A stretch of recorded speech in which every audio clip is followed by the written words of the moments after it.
The Christchurch Murder, a screenplay by Angela Carter.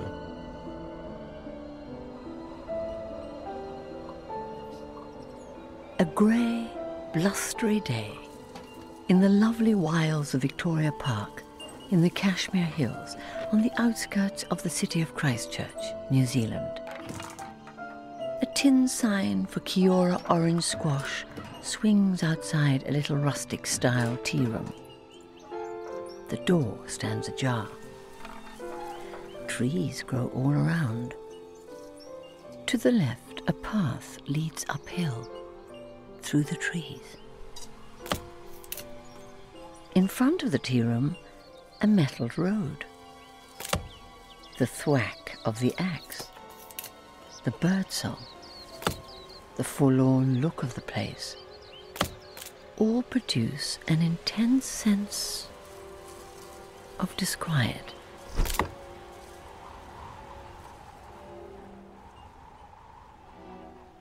In the tea room, close up on a white plate, holding a half-eaten scone smeared with raspberry jam, the chairs are pushed untidily back. On the walls, a calendar for 1953, an advertisement for ice cream, a faded clipping of the young queen in coronation robes. A pay telephone stands beside the half-open door. The proprietor of the tea room, Mrs. Graham, middle-aged, cleans the table. Grubby apron, carpet slippers, she stacks cups and plates and returns to the counter where a glass bell covers curling sandwiches. Through the window, among the trees, a huge, wild-looking man in a plaid shirt with a big beard, razors an axe. The camera takes in a sweeping panorama. Mountains, wide green plain, the city of Christchurch at the foot of the hillside down which, in the distance, two girls come running. Nerissa Locke's long blonde hair blows out romantically in the wind. She is 15, strikingly good-looking in a fine-boned English way. It's for the best. Lena Ball, 14, is smaller, darker. Although at other times in this film she walks with a pronounced limp, here she does not limp. Both move with fluid grace, unhindered by the maroon gym slips of the old-fashioned kind, pleated from a high yoke sashed, and their school blazers. They look wild, ecstatic, beautiful, free, as they run down the hill. A section of the path in a high, lonely place. Vast view of the surrounding hills. On the path lies a set of dentures. Just off the path, there is a bush. From behind the bush protrudes a leg. A leg in a lisle stocking and a sensible shoe, just the one leg. Then, as if the roots of the bush begin to bleed, blood starts, first to seep, then to drip, then to pour from beneath the bush, forming channels and runnels that finally come together in such a way that they flood the frame. The two girls catch sight of the roof of the tea room. They halt, breathless, changing before our eyes from free spirits into ordinary schoolgirls. Ordinary until we realize their maroon gym slips are covered with fresh blood, which, from a distance, did not show up in their dark red uniforms. They turn to one another. They reach out their blood-stained hands to one another. Hand in hand, they walk decorously on. It's for the best. It's for us. Lena sees the blood on her friend's hand, then on her own. An expression of consternation crosses her face. She looks baffled, pained. Nerissa hugs her.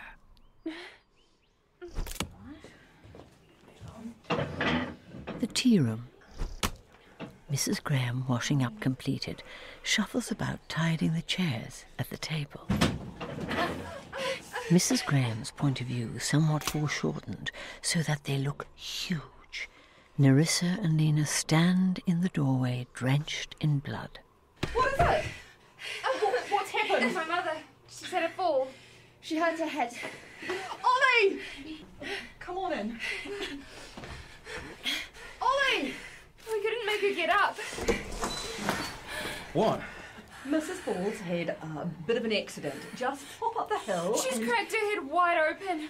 She's dead, I'm sure of it. Please send for an ambulance. Sounds like you need a hearse. Ollie! Please call the university. Ask my father to come and take us home. Want me to ring your daddy, Lena? I want to wash my hands.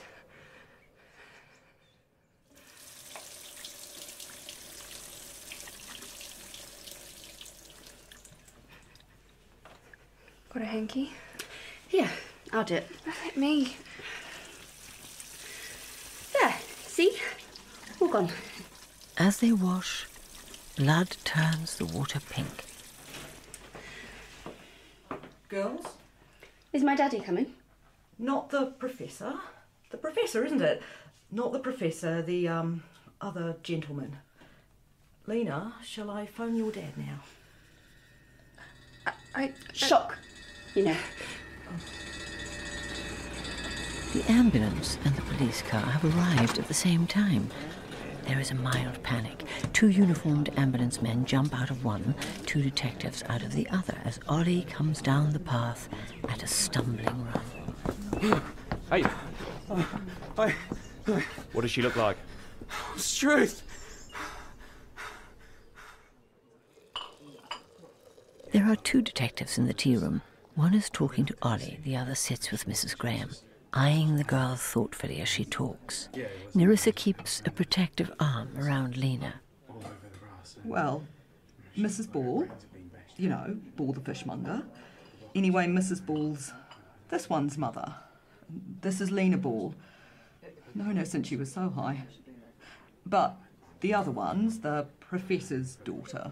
Rock or Lock, something like that. They all came and had tea. Well, Mrs. Ball had tea, the girls had squash. Didn't fancy anything to eat. Mrs. Ball didn't finish her scone, but they were happy and laughing. And then they said they were going off for a walk, and I said, oh, isn't it a bit chilly? But Mrs. Ball said she'd promised the girls. So... Girls, do you feel up to taking us back there? No. Dougie Quinn parks his suave convertible with teak dashboard and red leather upholstery beside the police car. Quinn matches his car. Moustache, tweeds. Damn. The Ball girl's in shock. Got a rug? In the boot. Get it yourself. Quinn goes into the tea room. The ambulance men have fetched a stretcher from the ambulance. They start off up the path. The convertible speeds along the straight road that leads from the Kashmir Hills into Christchurch. Lena, in the back seat, wrapped in a tartan travelling rug, stares blankly out of the window. Nerissa, squashed beside her, is high with nerves, excitement, anticlimax. She fell and she said, oh, and rolled a little way and, would you believe it, her denture fell out. Stow it, Nerissa. Well, she hit her head, you see, and that was what dislodged the denture. Stow it! 200 years ago, they'd have burned you both for witches. She sticks out her tongue at him, Christ. making a grotesque face, knowing he can see her in the mirror. Lena lolls sideways. She has lost consciousness. An old-fashioned fish shop. Decorated tiles, sawdust on the floor, a marble slab, glass cashier's booth.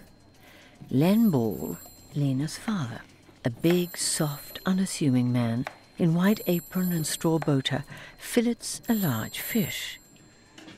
He puts down his knife and goes to answer the phone, wiping his hands on his apron.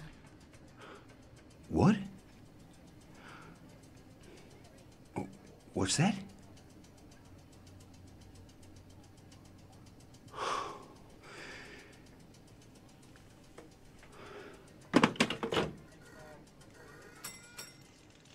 The Locke family house, a huge wooden colonial structure with a big veranda and lots of gingerbread, looms out of its lush garden like the witch's house in Hansel and Gretel. Dusk is approaching. Nerissa leaps out of the car and dashes up the steps as her mother opens the door. Mary Locke is a cool, elegant woman, making the most of her last years of youth. Heels high, seams straight. Nerissa? Quinn lifts Lena out of the back of the car. This one's passed out. Nerissa, you're covered with... White stuff came out with red stuff. What a mess. The Ball woman copped it. What? Could have been you, Mary. Nerissa, come here. The sitting room. Quinn dumps Lena on the sofa, goes to draw the curtains. Mary takes a cigarette from the silver box. She and Quinn have been waiting for something terrible to happen. Now it has.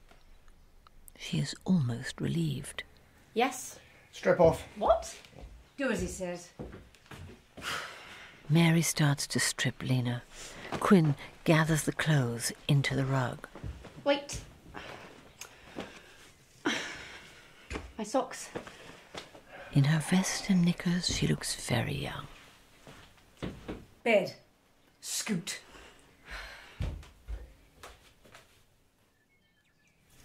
Quinn pokes his bundle into the twin tub and pours soap flakes on top. Murderous little bitches. He examines the rug in which he'd wrapped Lena. Garden incinerator for that little number. In the kitchen, Mary crumbles tablets into 2 mugs of hot chocolate. Sleeping tablets. Anything to get Rissa to pipe down. White stuff came out with the red stuff. Christ! Where's Colin? Sherry with the bishop. Oh, God. We should never have let Nerissa go on that damn trip. One last time, please, Mummy. Christ. I was talking to Lena's mother just last week. She was a thoroughly decent woman. Poor cow. Oh, Christ. That other hussy led her on, didn't she, Ducky? Didn't she? Didn't she? In a hospital cubicle, a sheeted figure lies. Mr. Ball, clumsy with surprise, approaches the bed. Mum? A nurse pulls back the sheet. Close up, Mr. Ball. We see the condition of the ruined head from Mr. Ball's reaction to it. He shakes his head, as if shaking away flies. Mum? Dad? Jean Ball, his elder daughter, comes up behind him and takes his arm. She hugs him. He turns to her blindly.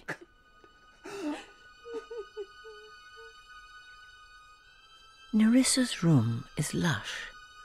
A dressing table boasts a heart-shaped mirror and tulle skirts. Signed glossies of movie stars cover the walls. A plant stand in front of a picture of James Mason holds a candle, lit and burning, a jam jar full of wild flowers.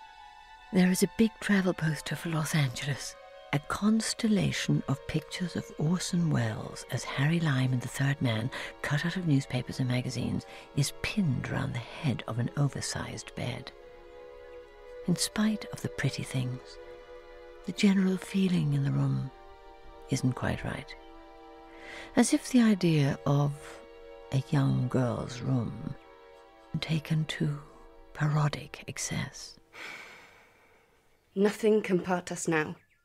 Under a pink satin eiderdown, Nerissa sits up in bed with the mug of hot chocolate on the night table beside her, painting her fingernails. Revlon, love that pink. Travel brochures litter the eiderdown. In the hollow between her raised knees, there is a rustling pile of banknotes, a mound of coins. Nothing. Lena lies in bed beside Nerissa, staring vacantly into space. Her untouched mug gathers skin on the floor beside the bed. The sleeping tablets have had no effect on Nerissa. She spreads out her left hand to dry the nails. We are bound together forever. Early morning, a police car glides to a halt in front of the house. Nerissa peers out. They're here. We must stick to the script, whatever happens. Wake up. What? What's the matter? Mum? Mum? Oh.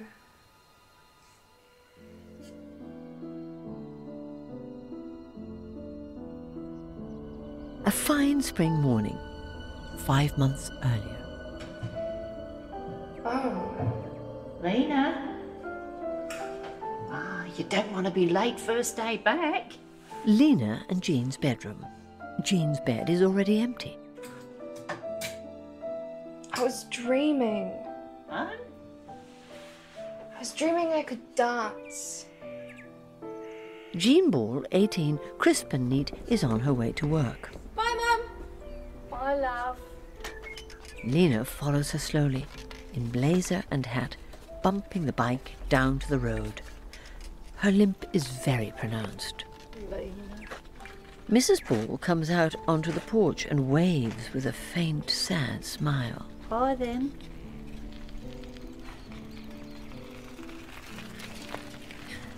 Lena rides through the town on her way to school. She enters a busy street passing her father's shop.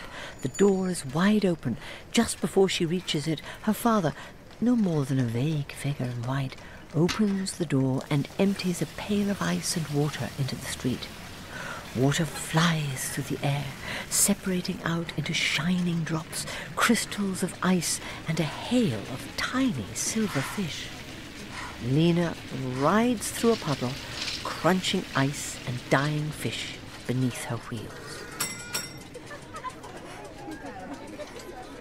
Lena crosses the river, nearing school. Uniformed girls pour in through the wrought-iron gates as Lena rides up to them. Watch Quinn's glamorous convertible forces Lena onto the pavement. She glares at the car. Nerissa climbs out gracefully. She wears her new uniform with an air. No satchel, but a grown-up briefcase. She bends down to the driver. Come on. Quinn, sullen, anxious to be off, reluctantly puts a half-crown coin in her outstretched hand. Thank you. Girls stare after the car. The crowd parts to let Nerissa through. A swan among geese. Was that your father? No. Just a man we're thinking of buying a car from. Long rows of coat racks and shoe lockers. Nerissa sits composedly, changing out her laced Oxfords into soft, strapped Mary Janes. Her hair and English complexion shine in the murk of the cloakroom. Miss Johnson rushes up. Nerissa Long, isn't it? Welcome to the girls' grammar. Thank you. I say, you're here, dear. What's wrong with my hair? We usually wear long hair in plaits. I don't.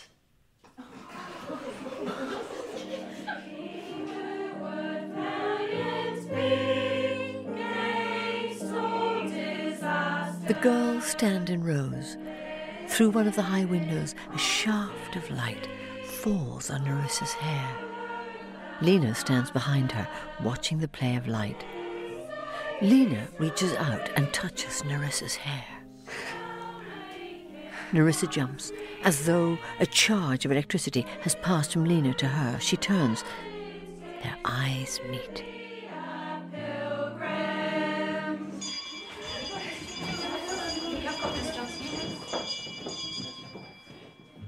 I saw pale kings and princes too. Pale warriors, death pale were they all, who cried, La belle dame sans merci hath thee in thrall. The girls sit over open books. Nerissa reads aloud. I saw their starved lips in the gloam, with horrid warning gaped wide, and I awoke and found me here on the cold hillside. Lena gazes at Nerissa, as if bewitched. And this is why I sojourn here, alone and palely loitering, though the sedge is withered from the lake, and no birds sing.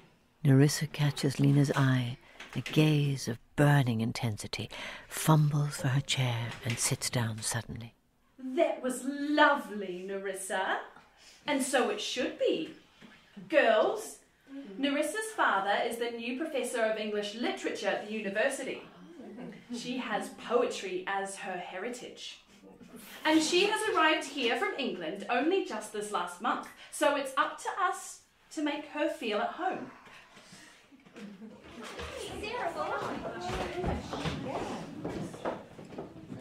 Girls' drills, 2 lines, please. Break time. Netball practice. Nerissa watches idly through the wire mesh. The other girls make no attempt to approach her. She is far too intimidating. Lena stumps across on the other side of the wire netting. Nerissa watches her curiously. Lena stumps back. Nerissa watches. Sure she has captured the other girl's attention, Lena stops. You've got a funny name. Shakespeare. The Merchant of Venice. If you could teach me to talk like you, I'd give you anything you want. I make a lot of demands on my friends. Not many people are strong enough. I'm tough. I can take it. You've got hair like a film star. Like Deborah Carr, but with more sensuality. I don't know. What about From Here to Eternity? I set the program round, then set it round again. Oh, don't you think Hollywood must be wonderful?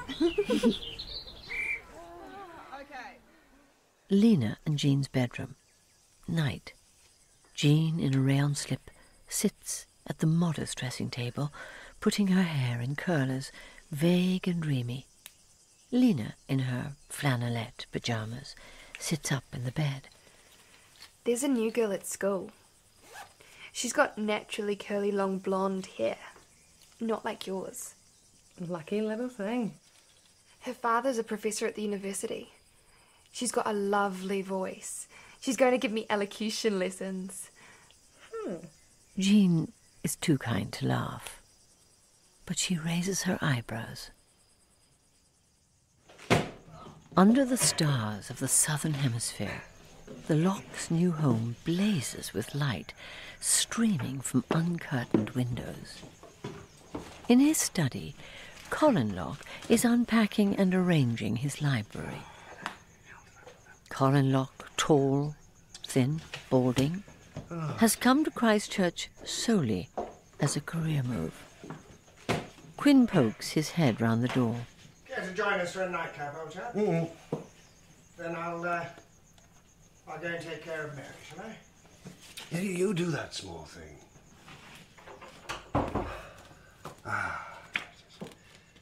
The sitting room is still under wraps.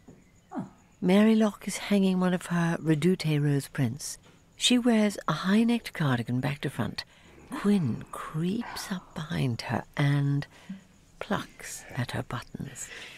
Now, Dougie.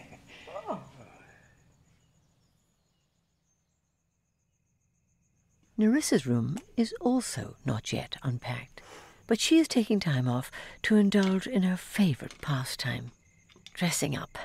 She wears one of her mother's straight black skirts and a cherry-red cardigan buttoned down the back, exactly what her mother is wearing. She leans towards the mirror, applying her mother's lipstick. She steps back. She looks exactly like her mother. She inserts one hand inside her cardigan, reaching up from below, and palpates her left breast. She addresses herself in the mirror. Christ, Dougie, not in front of the kid. Towards the back of a packed cinema, Lena and Larissa loll against one another, rapt. On the screen, Pandora and the Flying Dutchman, with James Mason and Ava Gardner. Larissa wears attractive Saturday clothes. Lena has on a skimpy cotton hand-me-down. They become aware of giggling from the row behind. Both glance over their shoulders. Lena recognizes Jean and her boyfriend Stan snogging. Lena cowers. Excuse me. Some of us came here to watch the picture. Stan and Jean, amazed, laugh, but desist. On the screen, the twined bodies of the two fated lovers are dragged out of the sea, united in death and eternity. The measure of love is what one is willing to give up for it. The girls cycle down a country road. Do you believe that love is stronger than death? Mad love. It depends who loves. It depends who dies. I say, that's frightfully good. I could worship that man. His quality of velvet menace. Let's make a little shrine in my room and light candles to him. That was your sister, wasn't it? Yes, for Stan. He works in the same office. I wouldn't die for Stan. It's funny what some people will settle for. I want so much. I want so much. I'll tell you how we'll get our start in the movies. We go to the Masons' home and offer to babysit for Portland. And how do we find the house? Send for one of those maps of Hollywood that shows you where the stars live. There's a box number and photo play. Once ensconced in the house, we could use our contacts to infiltrate the film industry. You'll soon get a job modelling or acting or something like that. You're quite pretty enough. Well, what about you? I'll direct. Direct, write, produce. You'll be my star.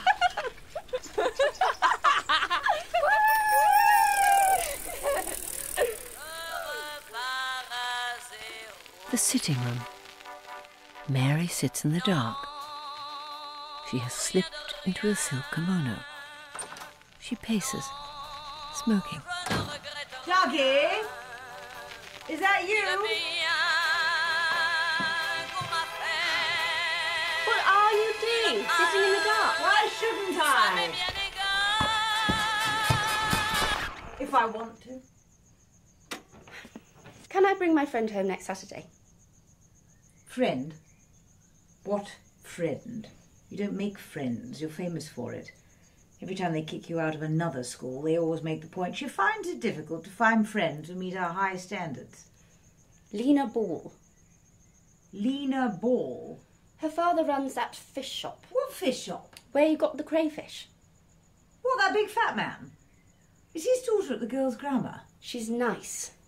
Christ, what an egalitarian place New Zealand is. A white van. It has L.W. Ball, fresh fish, written on the side. Lena, Jean, Mr. and Mrs. Ball are crammed into the cabin. Mr. Ball, in Sunday suit and hat, the clothes he will wear to visit his wife's body in hospital, drives. Mrs. Ball, in cloth coat and felt hat, the clothes she will wear to be murdered, sits beside him. He pats her thigh. You all right? She gives him a small secret smile. Radiant with anticipation, she looks quite lovely. Lena, school blazer, hunched over hand-me-down dress, is sullen. Mummy! Mummy! Bobs, the youngest child, a Down syndrome 8-year-old, lives in a handsome colonial building surrounded by well-cared-for gardens. There is no sense of a madhouse or prison. All is comfort and kindness. The whole sequence of the Sunday visits to Bob's is done in warm, glowing colours. Mummy, Daddy! A small boy dashes down the nursing home steps into the arms of Mrs. Ball, who runs to meet him. She picks him up and hugs him. His father picks him up and swings him round. Jean comes up to kiss him. Little Bobs! Lena stays in the van, miserable. A kind-faced nurse appears on the steps to wave them off. We see them from Lena's point of view as they dawdle back to the van. Hey, come on, Bobs. Picnic. Thank you so much. The party is quite complete without her. Lena sits with her arms around her knees among the debris of the picnic, watching the others attempt an improvised game of rounders. Almost one-handed. Run! The ball! Go, Bobs! Yeah. Lena, hug. Go away, I can't play rounders with you. I've got a bad leg. Lena. He hugs her. Reluctantly, she cuddles him back. Bobs. Then kisses his cheek. She can't resist. Coming. Lena looks longingly after the little boy and the game she can't play. Mr. and Mrs. Ball stand at the top of the steps. Mr. Ball with the blissfully sleeping Bobs in his arms. Good day, Mother. Lovely. Here you all are. Oh, there you go, sister. Oh. See you soon, Bobs.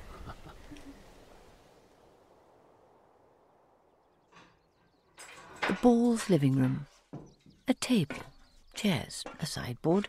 On the sideboard, photographs of Jean and Lena as children, and one in a silver frame of Mrs. Ball with Bobs as a baby on her knee.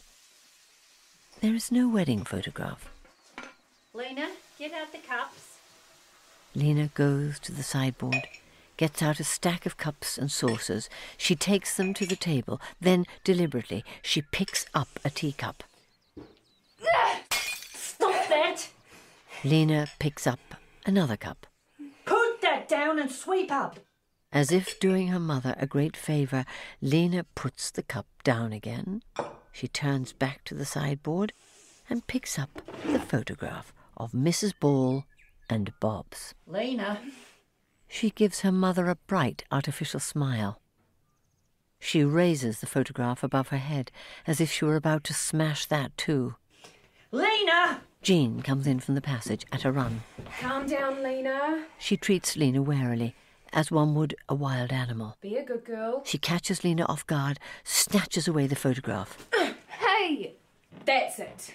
And gives it to her mother. Oh, Lena.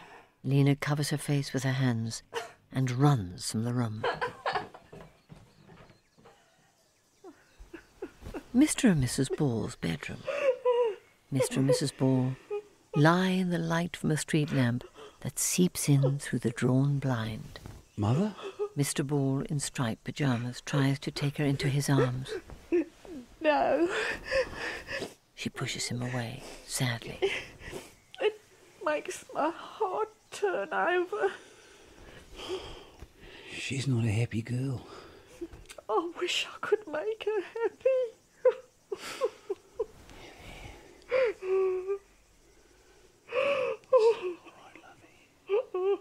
Good.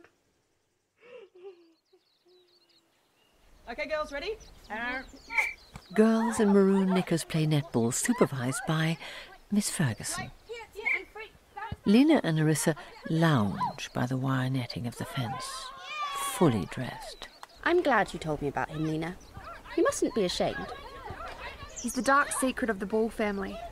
Mum must have done something dreadful to be saddled with him. Nerissa watches the girls on the court leap and run. How did you get your limp? Polio. Oh, poor thing. I was in hospital a year. I was 6. I was in an iron lung at first. They thought I'd never walk again. Well, you might have spent the rest of your life in a wheelchair. I learned to walk again.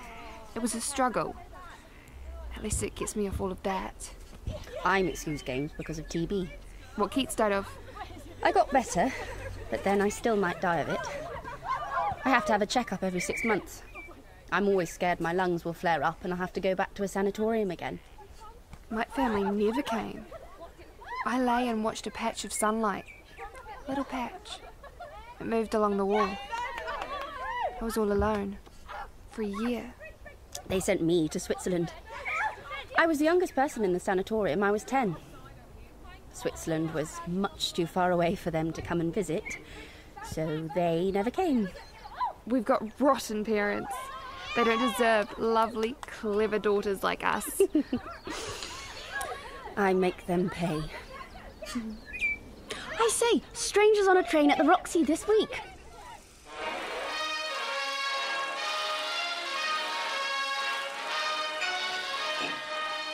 I like that bit where you saw the murder reflected in her sunglasses. That was original. I wish I'd thought of that. Hot chocolate, not boring old tea. Cut some bread for toast. This is good. Gentleman's relish. It's Quinn the Thing's favourite. He's stocked the larder with it, enough for years. Although he says he's looking for a place of his own. Roger the lodger. Well, Daddy came out by himself, first of all, to check things were all right. Then Mummy and me were shipped out later with the furniture. There was Quinn at the captain's table on his way to sell rovers. Ex-RAF, you know, officer class. What did the band play? Slow foxtrot. They dance. I'm in heaven. Lena's limp does not manifest itself. Shipboard romance. The time, the opportunity, the moonlight on the afterdeck. Her dress slithers to the ground. Nerissa bends backwards. Lena supports her. Nerissa's bedroom, night. Candles on the dressing table illuminate the mirror from which Lena's face looks back at herself, astonished. There. Made up, Lena looks much older. Even more secret, even more of a witch, but a desperately sexy witch. It does make a difference. You should see my mother without her face on. She looks all washed out. She won't let me wear makeup until I'm 16, mean pig. If you want to go around looking like a tart. The girls are finishing off their shrine to James Mason. Nerissa puts a handful of garden flowers arranged in a jam jar reverently down on the plant stand. They kneel. They close their eyes. What are you praying for? To wake up tomorrow and be Deborah Carr instead of just looking like her. I would be less bored in Hollywood. Let's go then. Have you got a passport? How do you get one? You need your birth certificate, I think. The candles have burnt low. Lena stands with her hands clasped behind her back. Oh, what can ail thee, knight at arms? Round vowels, Miss Ball. Round O's. O, O, O. Oh, oh, oh. Oh, oh, oh. The girls prance around the room like gigantic birds. The candles do strange things with their dancing shadows. Oh, oh. Thanks. Thanks so much. Pleasure. Don't forget the passport. Coming, Dad.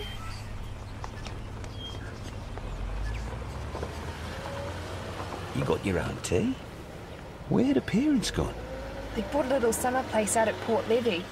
They'd gone to get it into shape. Nerissa says I can go and stay with her out there. You better get that stuff off your face before your mother sees you.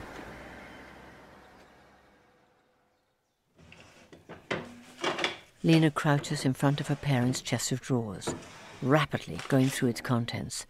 She brings out an old shoebox from the bottom drawer, spills the contents on the bed, and hastily riffles through it. She finds what she's looking for. Her birth certificate. Yes. She gives it a quick look, then looks again. The birth certificate gives her mother's name as Jones and specifies that she is unmarried. Hold on. The father's name is there, but the birth certificate shows that Lena's parents never married. Oh. She pockets her birth certificate, puts the shoebox back in the chest of drawers, makes sure everything is as she found it. Lena, what What are you up to? I was looking for my birth certificate. I found it, Mum. It makes for interesting reading. Oh. Well, Jean knows. I was going to tell you when you were a bit older. We never did anything wrong. All the same, I'm a bastard as well as a cripple. Your father got married when he was overseas in the forces, when he was Jean's age. She's a Catholic, she won't divorce, and she's on the other side of the world. What difference does it make? Every time I do anything official, apply for a passport, something like that, everyone will know what my mother did. That she was... Lena can't believe it. She touches her ear, looks aghast at her mother, and runs from the room. Oh.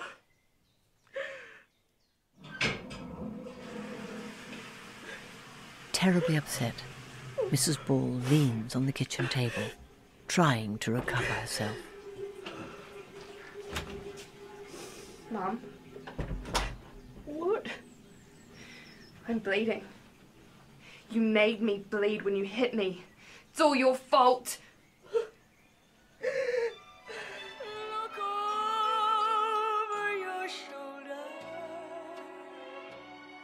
Mary Locke, swathed in lilac towels, smokes, whilst a girl in a lilac overall piles up her hair in a complicated coiffure. Lucky we could fit you in, Mrs. Locke. The afternoon of the Armed Services Ball is our busiest time. Any chance of a manicure? Nerissa's room. The girls sit on the floor in Saturday clothes.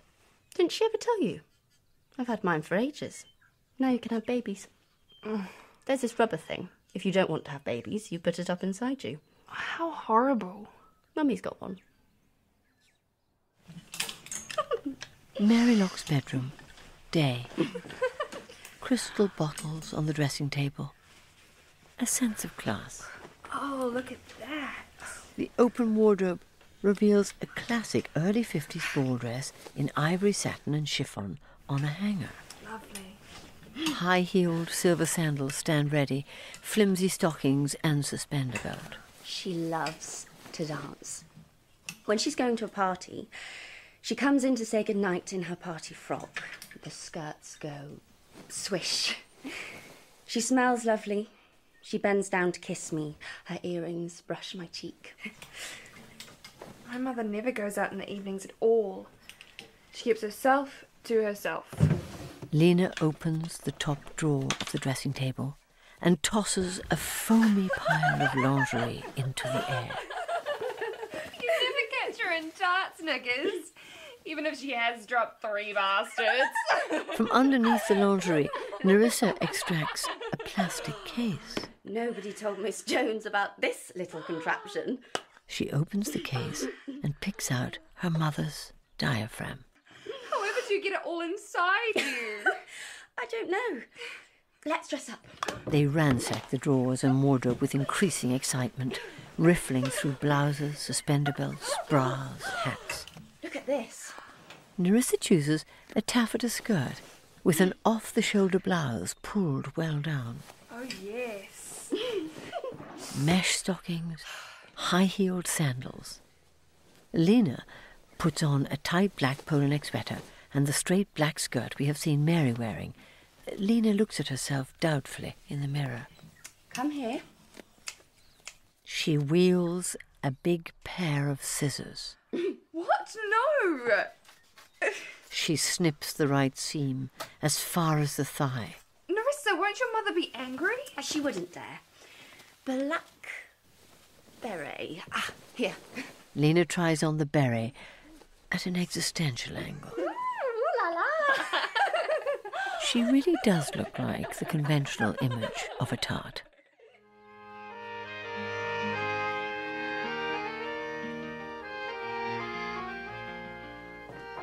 Hello. Quinn, fresh home from the Rover showroom, comes into the kitchen to find the girls are getting their tea. He carries a leather chauffeur's cap. They are still in fancy dress and have made up their faces too. Isn't that one of Mary's skirts, Lena? Not now. Well, mind you don't go out like that. Somebody might get the wrong idea. And what idea might that be? God, you're a spoiled brat, Nerissa. If you were my daughter... Yes? Well, I'm not. Let's go up, Deborah. Let's. Quinn watches them leave the room, sexually irritated by them. Then he tries on the leather chauffeur's cap, looking at the effect in the mirror over the sink. He tilts it rakishly. Here you are, my dear. The lock hall, night. Thank you. Lena and Nerissa watch through the banisters of the upstairs landing as Colin helps Mary into a fur wrap. Very nice. Lovely. We see the beautiful couple from Lena and Nerissa's point of view. So sweet of you, darling. Colin is smart in evening dress. Not at all. Mary, superbly elegant and icily beautiful in the ball dress, turns like a model to show off her best points. The girls stare, hungry and wistful. He's here. Quinn, sporting a chauffeur's cap, salutes. The measure is at your disposal, sir. Madam. Dougie. Very good. You absolute clown. Madam.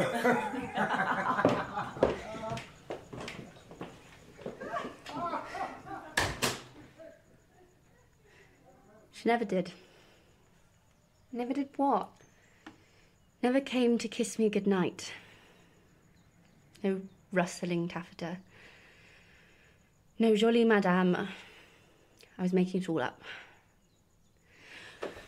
I'm going to rip that rubber thing to pieces. Oh, God. Nerissa. I'm not well. There now, you'll be all right. I'm so glad you're staying here tonight. Colin and Mary sit in the back like royalty. Christchurch glides by. Like driving through Toy Town. The pumpkin will pick you up at midnight, Cinders. Lovely, Dougie. What a treat. Right, I'll have to stay on well after that. Duty calls, you know. Oh, Mr. Mayor. You're perfectly at liberty to plead a headache, piss off, whenever you please.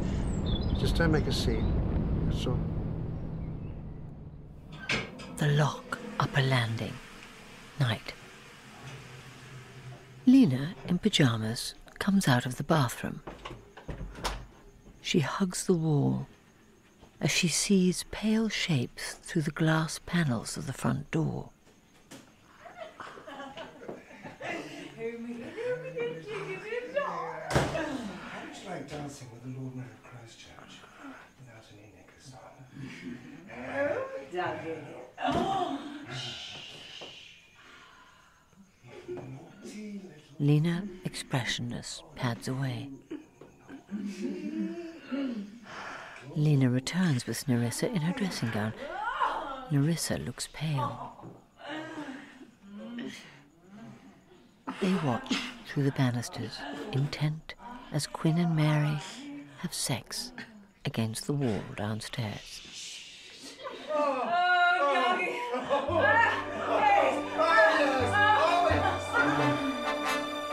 Nerissa's bedroom. Day.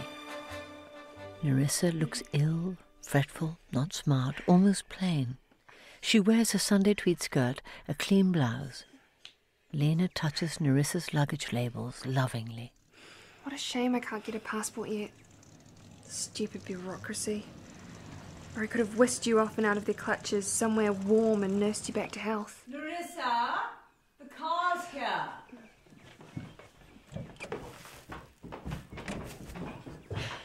Pass my jacket. Yeah. We haven't got all day, no. Kiss me goodbye. Goodbye. Shyly, Lena kisses Nerissa on the cheek. Nerissa is shy too. Quinn waits in the convertible. Lena's bike is propped on the front porch. Why isn't my daddy taking me to the sanatorium? It's very kind of Dougie to give up an afternoon's work to take us. Nerissa's face crumples. I'll put the case in the boot. Don't be theatrical, Nerissa. It's only for 3 months or so. Then you'll be fit as a fiddle. Oh, darling, the sooner we get you there, the sooner you'll start to get better. Nerissa clutches Lena's hand. Write to me. Write lots. Get well soon.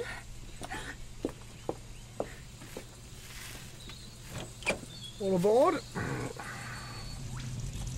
Lena waves once. She doesn't cry again. Her face sets hard. Colin Locke's study. Mary confronts her husband across a crowded desk.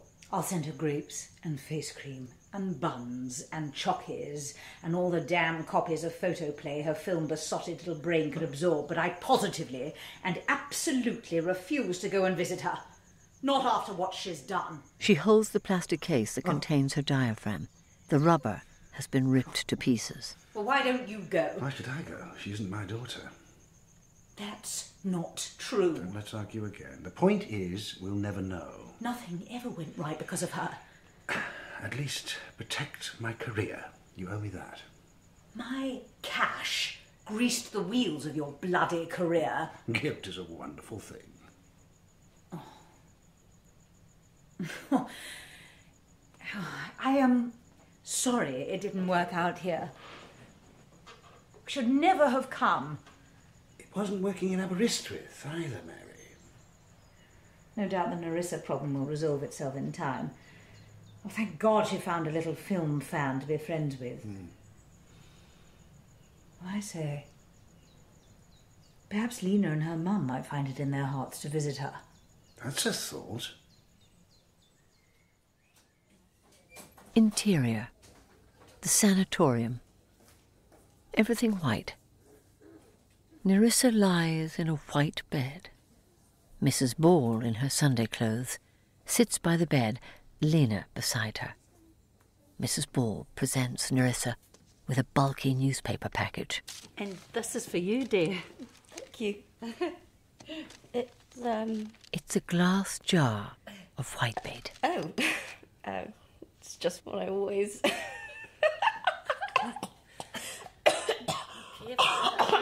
Nerissa. Sorry. Oh no. Oh dear. What's all this? Oh, I'm so sorry. Out you go, please. Yes. I'll deal with it. Yes.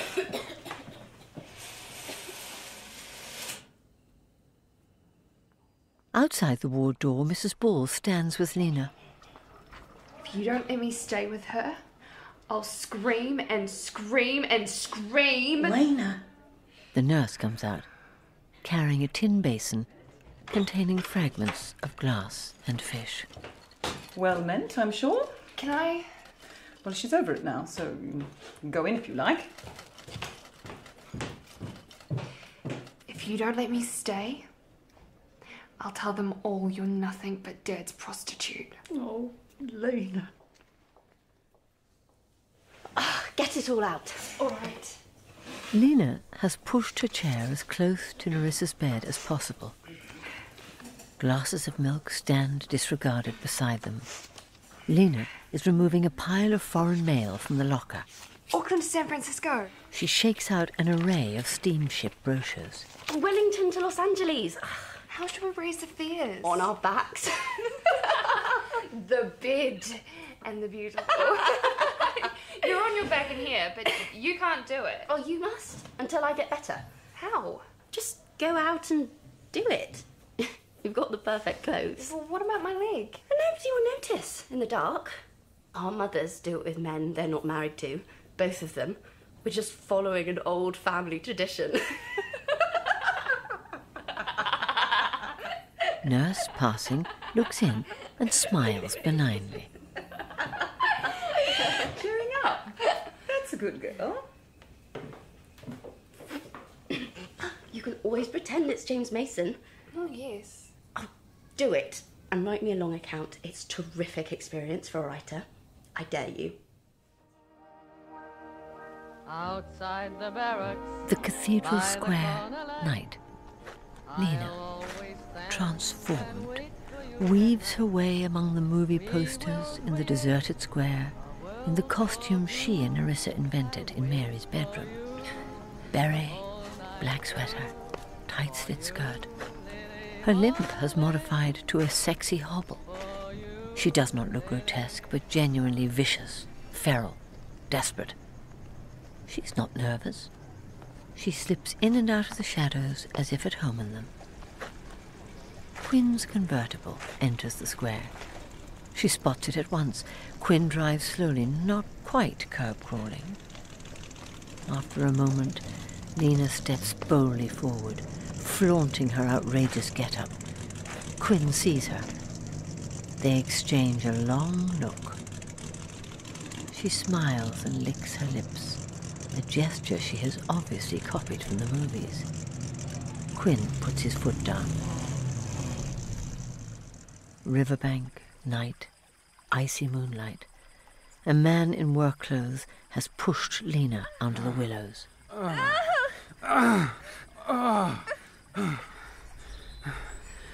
What's the matter? Christ alive! You should have told me it was your first time. Aren't you going to give me any money? He bolts down the road. Lena is left holding her hand out, beseechingly. The Ball's bedroom, night. Mr. and Mrs. Ball, asleep. Oh, what on earth? What? Oh, it's all right, I'll go. Lena has pulled off her clothes. There is dried blood on her legs and a few bruises. She tests the water. Lena? Lena, what are you doing?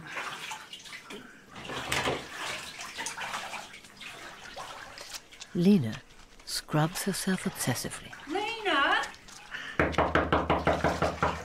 She looks at the door with hatred. The cathedral square, day. Lena looks very little, very lonely. She wanders past the cinemas. She sees posters and stills for The Third Man, Orson Welles' white face against a black background. She goes towards the box office.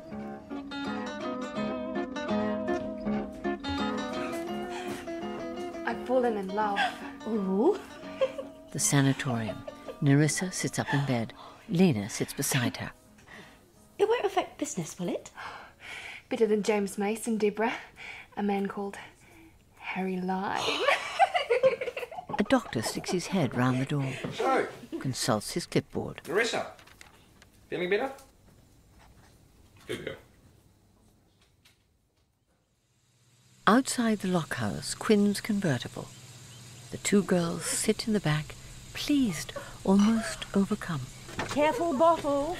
Righto. Colin comes out to see them off, looking like an absent-minded Don. I say, Quinn, awfully good of you to give the girls their treat. Pleasure. Us and our little chaperones. Drive on!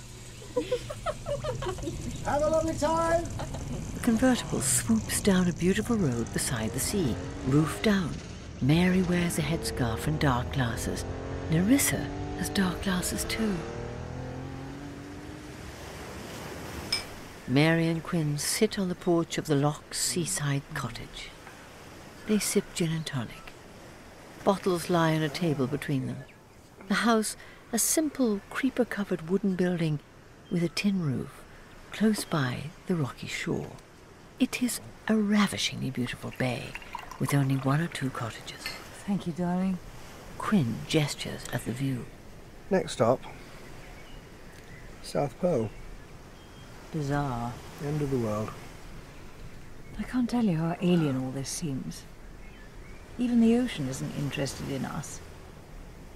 I don't think it could be bothered to drown me if I fell in. Christ, I hate this ocean. Yeah, you're urban to your pretty little fingertips, aren't you? Bond Street. Rue de la Paix. You're missing the bright lights. I can tell you one thing. I like it out here in the sticks a whole lot better than back in that damn place with Colin bobbing and curtsying and currying favour with all the respectable citizens of Toy Town.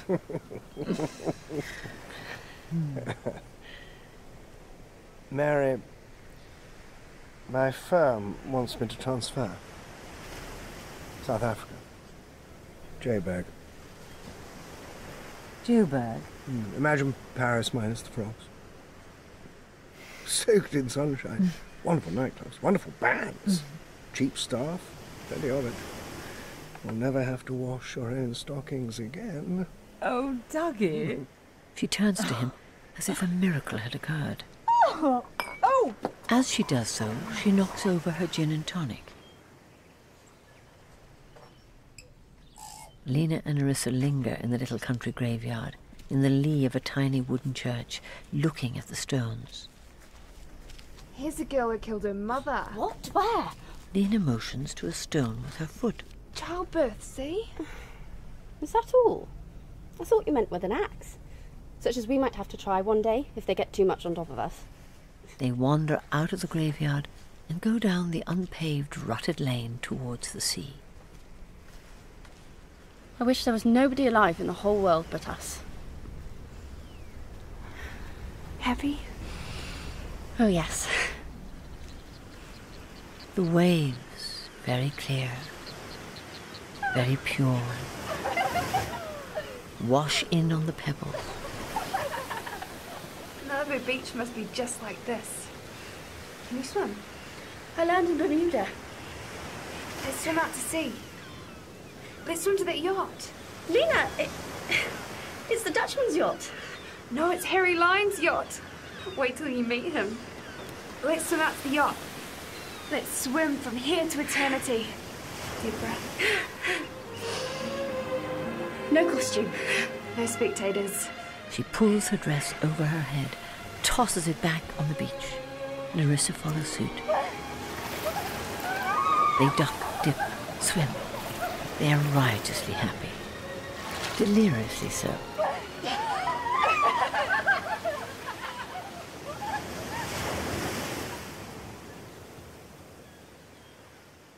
In front of a spectacular sunset, Mary mops up spilled drink. Quinn sets down 2 fizzing, fresh glasses. There we are. The Nerissa problem. Oh, she needs a firm hand. Your hand? Ship her off to a half-decent boarding school in Joburg where she can mix with her own kind. Schools have been a problem in the past, Dougie. They are rudely interrupted. Lena and Nerissa, in soaking underwear, arrive from the beach in an exalted condition. They are mad with happiness. They launch themselves on the 2 adults, Lena on Quinn, Nerissa on Mary. It's ambiguous, part playful, part the beginnings of genuine violence. Enough!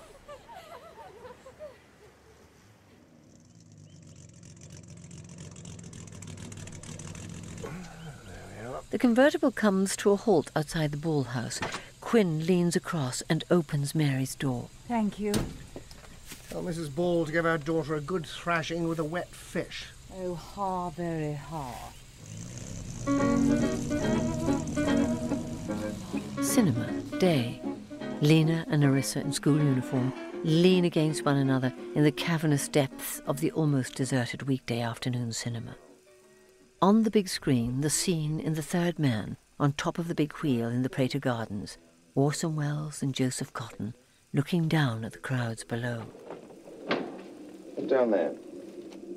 Would you really feel any pity if one of those dots stopped moving forever? The Ball living room. Sugar? Thanks. We need to talk about our children. Milk? Mind if I smoke? Nothing ever made her happy. Not even the breast. Mary taps long ash off a cigarette. The 2 women sit. A deep sense of intimacy is building up between them, despite their differences. And then there was Bob's. It was a high forceps delivery, and I had a hemorrhage. I never could summon up much enthusiasm for the you-know-what after that. But Bob's, he's such a joy. I think they love you more. Pretty bad time with Nerissa myself. The nurse stuffed a hanky in my mouth. Bite on that or you'll wake the whole bloody nursing home, she said. A cow. Makes you rot in hell. Here's your daughter, isn't she adorable? I could hardly bear to look at her. She looks so like her father. Fighter pilot. One of the few. One of the ones who didn't come back. Colin fought the war on his arse. Bravo, Colin. Always looking after number one. Jean was old enough to understand about Bob's, but Lena never did. All she knew was she wasn't our baby anymore. Have no care for Johnny head in air. Tears run down, blurring her mascara. When Lena got sick, they wouldn't let us visit. Hospital policy. They thought she'd never walk again. But she's only got the tiniest limp now, hasn't she? Hasn't she? Oh, yes, of course. Nobody would notice. When she came home after all that, she couldn't do a thing for herself. The two of them helpless. But one of them would never... So it was a wrench. I won't say what it costs. Nothing would be too much. They take such care. It broke my heart. Of course the hell of it is. She might be Colin's kid after all. He wouldn't give up his blasted conjugal rights, would he? If only I could be sure. Nerissa and Lena come out of the cinema. Let's see it round again. We've got to get home, remember? We're in a tight rein since you spilled Quinn's gin. I really liked Harry Lyme. I did. I liked his sense of innate superiority.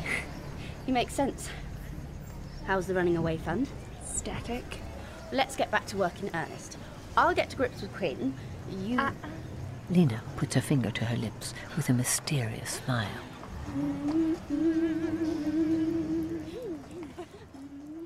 The ball living room, the ashtray is almost full. They were laughing and shouting like mad things. I was afraid for them. Nerissa, just out of the sanatorium. I know it sounds silly, but I was even afraid for Dougie and me. Oh, if she broke anything, I'll pay. No, she didn't. Does she? Sometimes. Nerissa manipulates and rips things up. Sometimes I think Lena could make the cups jump off the table of their own accord. When she met your girl, she started brushing her hair without me telling her to. She started cleaning her nails. It was a relief. When she met your girl, she started to glow. Somebody thought she was wonderful. Somebody saw things the same way. I blame myself. If we'd been decently married, Bobby would have been a normal, healthy boy. And Lena would never have got sick. I don't blame Len. He's only a man. I should have been strong. I blame God. The lockhouse, day. Colin enters carrying an open letter. He looks like the cat that got the cream. Hello. Guess what? What? It paid off. Oh, darling. Cambridge, at last. Oh, well done. So, when I go back in September, you can make your way discreetly to Joburg and no bones broken, right? I must phone Dougie at the showrooms. He's sure he's the one, Mary. Really, truly sure. He knows how to handle me, Colin. And remember, he's prepared to take on Nerissa too. Poor Nerissa, she won't know what's hit her. The Christchurch showgrounds, night. A prize-winning cow, sleek, black and white, doe-eyed, a rosette pinned to its halter in a pen. Lena and Nerissa in school uniform inspect it. Kim Novak. Joan Crawford. Kim Novak's a Guernsey. I told them I was at choir practice. I just walked out. I'm not speaking to her. Mum's fault. She telephoned school. God knows what she said. We think it's best to separate you two for a little while. They walk across the grass, dangling their hats by the elastic. Nerissa digs in her blazer pocket, produces a lipstick, hands it to Lena. Cherries a la mode. Lovely. She applies it. Lovely. Then Nerissa applies it. They walk past a revivalist's tent where a band plays, a woman beating the tambourine. Lena puts on a flaunting, sexy walk for the woman's outraged benefit. Hallelujah. They come to a booth with extraordinary pictures painted on the shuttered sides. A freak show. As yet, no customers. A seedy man touts a roll of tickets. Come on, girls. Give yourself a treat. Come and see the bearded lady. And come and see the two-headed calf. Take a look at the alligator boy. You'd never believe it unless you saw it. Inside the freak show, an elderly woman sits in a rocking chair, knitting at a grey, shapeless garment. The interior of the tent is in darkness but for a bulb over her head. She sports a neat Van Dyke moustache and imperial. It's false. Pull it. Lena leans forward and tugs. Tears well out of the woman's eyes, but she doesn't move or speak. Sorry. Another light goes on. It lights up a two-headed calf lying on a heap of straw. Blimey. The other lights go off. A third goes on. The alligator boy swims in a glass tank.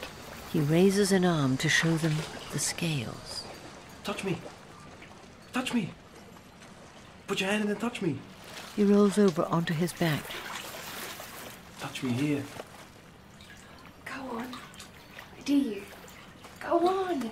Nervous, reluctant, disgusted, Nerissa extends her hand towards the glass tank. Oh.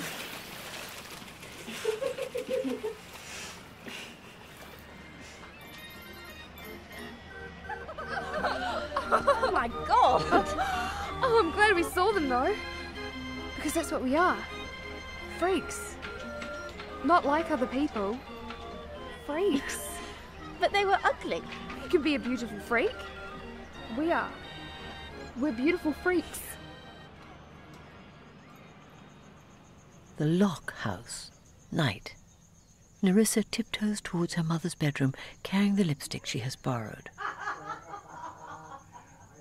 Nerissa's point of view through the doorway, Mary and Quinn, unclothed, in bed together, in mid-giggle at the sight of Nerissa.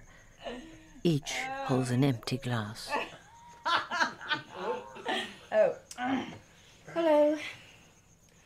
I need some new shoes. £50 would cover it. Game's up. Come and sit down, darling, and have some champagne.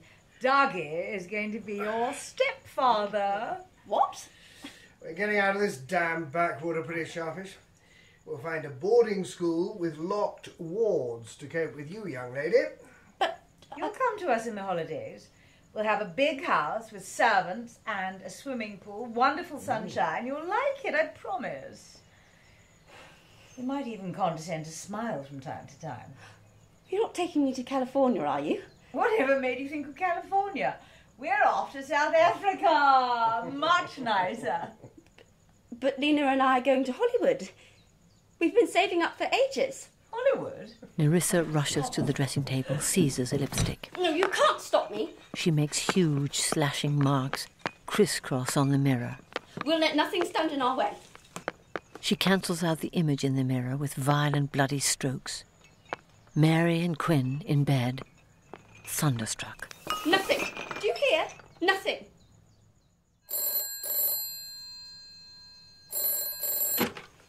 Yes, it's me. I don't believe it. Oh, God. Tell me it isn't true. Yes, all right. It's never too late for that.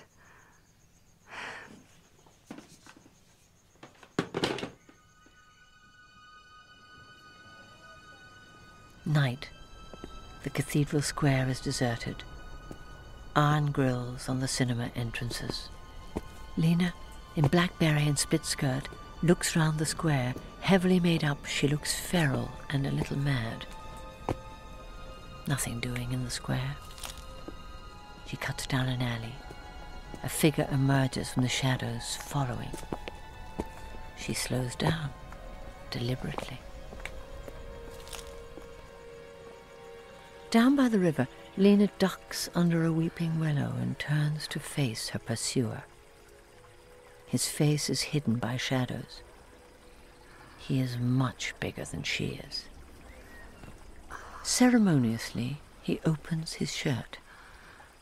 His torso is wonderfully carved and ornamented, elaborately, beautifully tattooed. The branches shift. Moonlight floods his face. It too is elaborately tattooed. A beautiful face, beautifully decorated, although not according to our standards of beauty. Lena's face with the beginnings of joy in it. For once, life is living up to her expectations. Wash day in the Ball kitchen. Steam comes from a boiler on the gas ring. Mrs. Ball, hair and scarf, throws clothes into the boiler from a clothes basket and stirs them round with a wooden paddle. She picks up a pair of white cotton knickers. She pauses, scrutinizes them carefully. She does not drop them into the boiler. Oh, God. Clutching the washing paddle, she rushes out. Jean and Lena's bedroom. Jean, dressed in front of the mirror, scours face powder out of a gilt compact onto her face. Lena, still in pyjamas, sits on the side of the bed, dragging a comb through her hair. What are you up to? What are you up to? Mum! Hold on, Mum!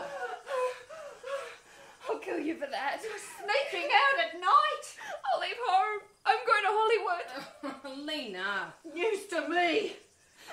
Narissa's going to be a big star. I'm going to write scripts for her.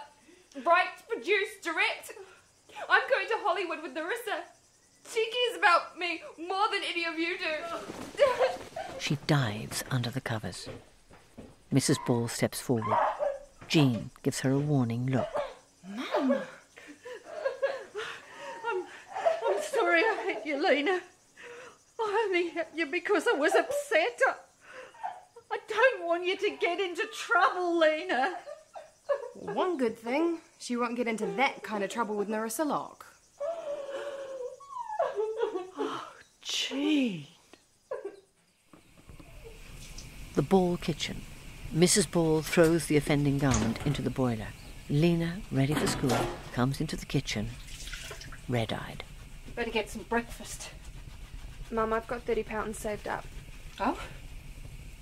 Give me the rest of the fare. I could be happy in Hollywood. With Narissa. Stop it! Stop it! Stop it!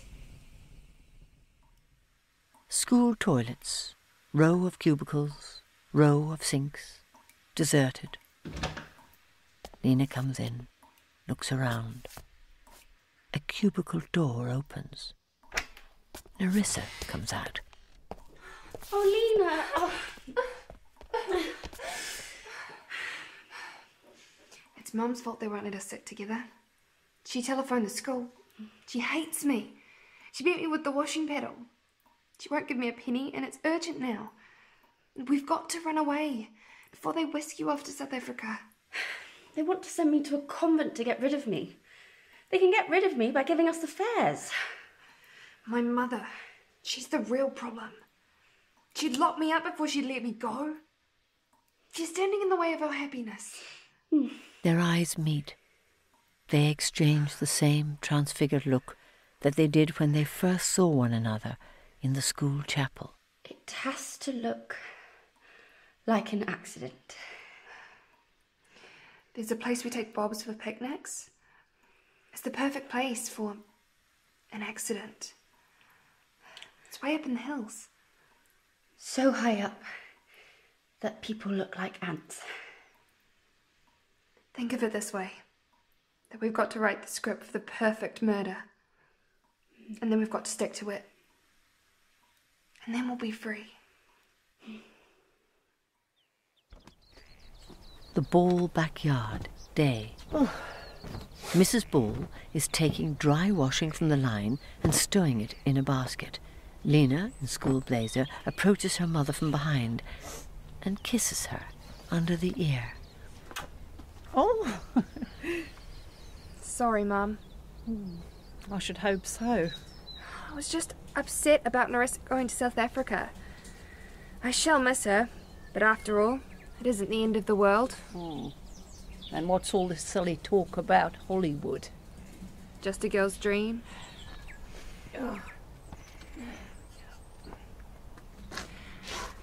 Mum, Friday's a half holiday. As a special treat, because she's been such a good friend, could you take us up to the Kashmir Hills? Mr. and Mrs. Ball lie in bed together. Sedate, dignified, terribly married. So I said yes. What else could I say? Thank God she stopped acting up. She said, let's show Nerissa our special place, where we take Bobby. I suppose that girl has been a good influence in the long run. But her face is unbearably sad. What's the matter, lovey? What did I do wrong, Dad?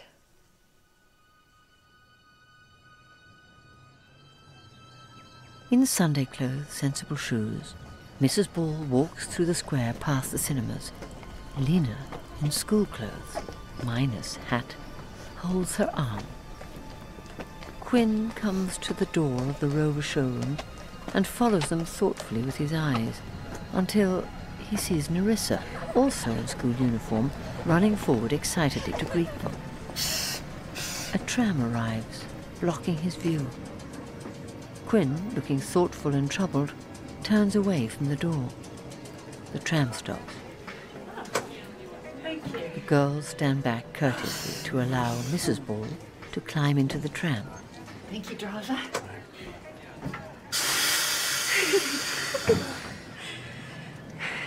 Have you got it?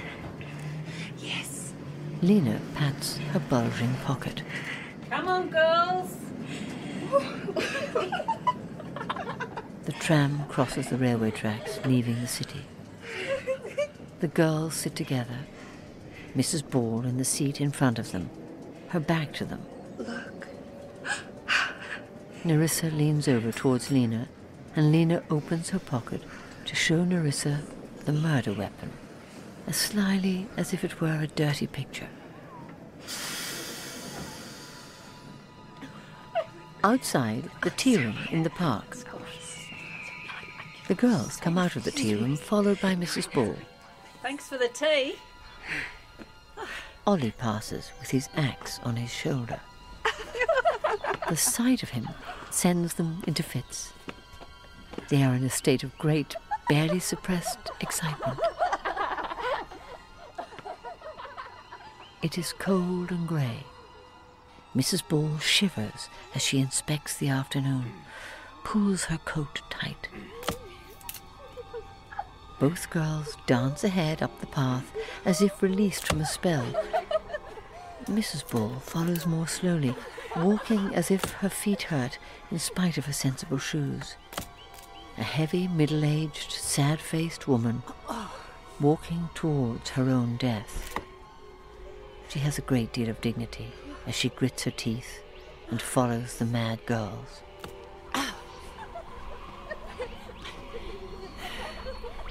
Mrs. Ball is nearing the picnic spot.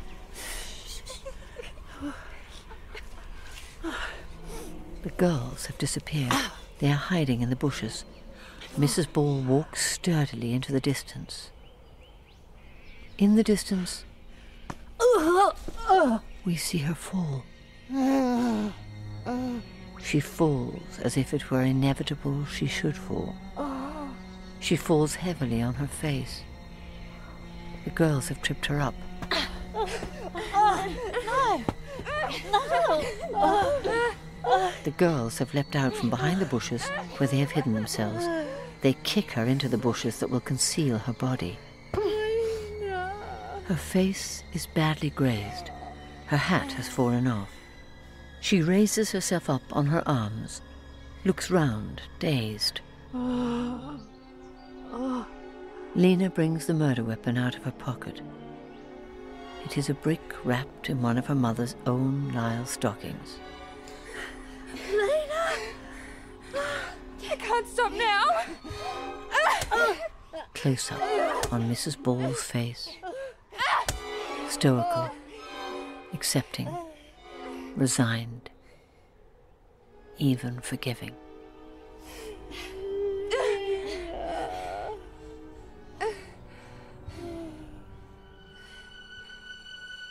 Freeze on her face.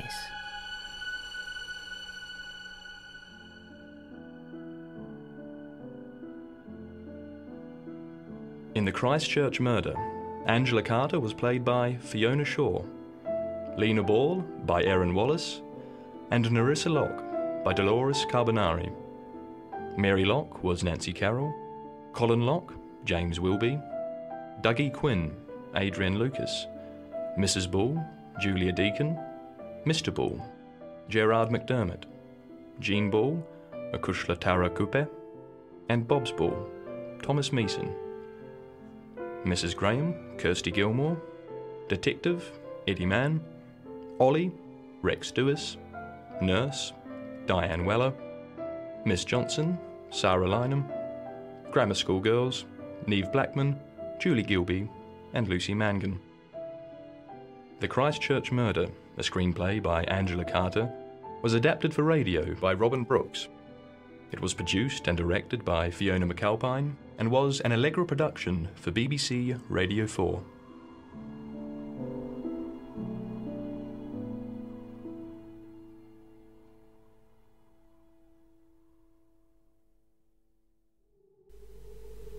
You're listening to the Mysterious Magpie channel. Please subscribe.